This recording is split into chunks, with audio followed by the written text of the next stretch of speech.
കാഞ്ഞങ്ങാട് കടപ്പുറം PPTS ALP school വാർഷികാഘോഷം നടന്നു. Ward councillor CK Ashraf ഉദ്ഘാടനം ചെയ്തു. 49ാമത് വാർഷികം വിപുലമായി ആഘോഷിച്ച് കാഞ്ഞങ്ങാട് കടപ്പുറം PPTS ALP school ward councillor PK Ashraf പരിപാടി ഉദ്ഘാടനം ചെയ്തു.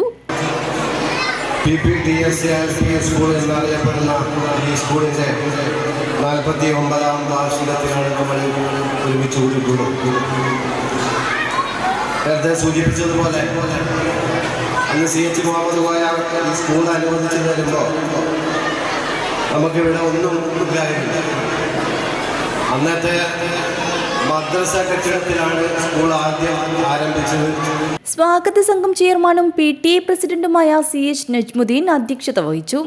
ഹോസ്ദുർ KU മിനി ജോസഫ് മുഖ്യാതിഥിയായി. School manager PK Subair LSS scholarship നേടിയ കുട്ടികൾക്കുള്ള ഉപഹാര സമർപ്പണവും school manager PK Subair certificate വിതരണവും നടത്തി. മികച്ച ഡയറിക്കുള്ള ഉപഹാരം CH അഹമ്മദ് കുഞ്ഞി ഹാജിയും മികച്ച വായനാക്കുറിപ്പിനുള്ള ഉപഹാരം managing committee general secretary CH മുസ്തഫയും ഇന്റർനാഷണൽ തൈക്കൊണ്ടയിൽ കേരളത്തിനു വേണ്ടി സ്വർണ്ണ മെഡൽ നേടിയ സ്വാലിഹ് ബിൻ ഷമീറിനുള്ള അനുമോദനം മാനേജിംഗ് കമ്മിറ്റി ട്രഷറർ LK ഇബ്രാഹിമും നിർവഹിച്ചു.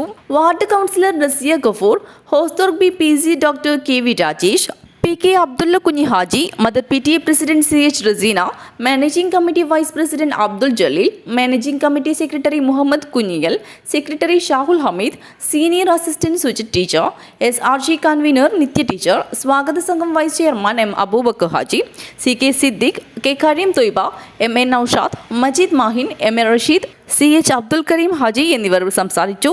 പ്രധാന അധ്യാപകൻ രാജീവൻ P സ്വാഗതവും staff secretary Abdul Shareef master നന്ദിയും പറഞ്ഞു. News bureau, Kanhangad.